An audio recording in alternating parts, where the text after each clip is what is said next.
In today's video, I'm going to teach you how to apply credit memos to invoices in QuickBooks Online. If you're managing your business finances with QuickBooks Online, applying credit memos is a handy way to adjust invoices and maintain accurate records. Whether you're offering a refund, providing a discount, or correcting an earlier transaction, credit memos help you keep everything organized. If you're new to QuickBooks Online, you can find a link in the description to create your account and get started. Now, let me walk you through the exact steps to apply a credit memo to an invoice. First, open your QuickBooks Online dashboard. At the top left of the dashboard, look for the New button and give it a click.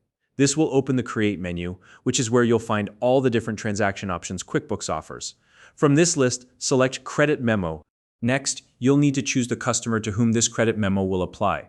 To do this, simply click on the drop-down menu and select the appropriate customer's name. Once you've selected the customer, move on to entering the amount of the credit memo. This is the value you are crediting to your customer, so make sure to double-check that it's accurate. After entering the amount, it's important to include a clear description for the credit memo. This description is not just for your reference, but also for the customer, so they understand why the credit is being issued.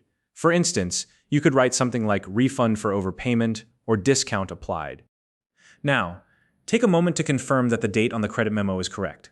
QuickBooks will usually autofill today's date, but you can adjust it if the credit applies to an earlier or later transaction. If your business tracks taxes on credits, verify that the tax amounts are accurate as well before moving forward. Once everything looks good, click the Save button. This action will officially create the credit memo in QuickBooks. But you're not done yet. You'll want to make sure the credit is properly applied to the correct invoice.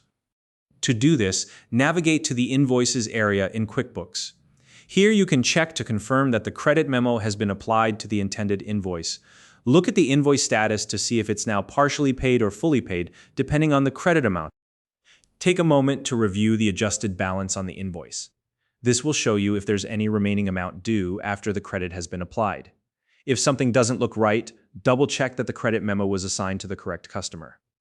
Mistakes can happen, and it's always better to catch them early. Finally, if you notice that the credit memo didn't apply automatically to the invoice, you'll want to ensure that automatic application is enabled in your QuickBooks settings. This feature helps save time by automatically applying credits to open invoices for the same customer.